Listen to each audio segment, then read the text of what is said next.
Tingnan natin sa illustration, sabi dyan, but God gives it a body as it is pleasing to Him, and to every seed its special body.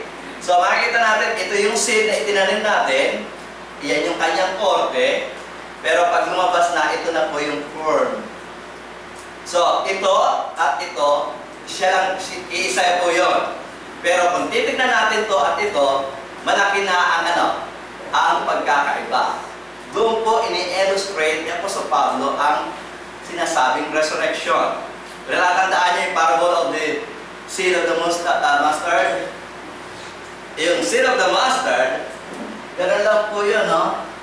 Maliit na maliit. At doon sa parable na yun, nagkaroon ng miracle. Yung seed ng mustard cannot become, in reality, cannot become a tree. Vegetable yun eh. Diba? Pero doon sa parable na yun, ipinakita na itong seed of the mustard become a tree. Ayon sa kagustuhan ng Diyos. So there is a big change between the seed of the mustard and a tree. And this, meron pong pagkakaiba doon sa seed at doon sa lalabas na halaman. At dito makikita natin, ang kino-question ng mga tao, kaya ng Diyos yun. Kaya nga, ginawa ni Apostol Pablo, nagbigay siya ng mga illustration. Para bang, sinusubukan ba natin ang Diyos? Is God running out of ideas of how we are going to be born when we are resurrected? Kaya nga, ang binigay na example ni Apostol Pablo, doon sa creation of God. At ang sinabi niya nga, iba yung flesh ng man, iba yung flesh ng fish, iba ang flesh ng beast, iba ang flesh ng birds. At yun nga, mababasa natin, ang sabi ko doon, all flesh is not the same flesh. But there is one kind of flesh of man, another flesh of beast, another fishes, and another of birds. Nasubukan niyo na bang paghambingin yung mga karne ng mga ito? Diba? Iba talaga ang karne ng tao. Iba talaga ang karne ng baka o baboy. Iba talaga ang karne ng isda. Hindi lang sa appearance, pati sa amoy, diba? Pati sa lasa. Hindi pa ako nakakain ng tao, sorry. Pero iba-iba talaga sila. So, hindi ang Diyos mawawala ng idea kung paano tayo i-raise. Hindi siya mawawala na kung ano man i-raise sa atin, hindi natin problema kasi yun eh. Pinoproblema ng tao yung mga bagay na hindi natin dapat problemahin niya. Ang pangako ng Diyos, bubuhayin tayo muli at bibigyan tayo ng bagong anyo. At hayaan natin ang Diyos na gumawa nun. Kapag hindi naman siya kukulangin ng bagay na gagawin para sa atin. Kaya nga, tignan natin,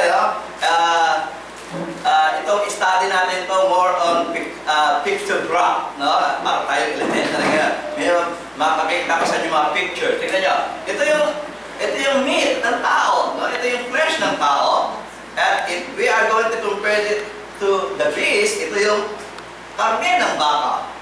So makita na magkaiba yung karne, no? At ito naman yung karne ng baboy.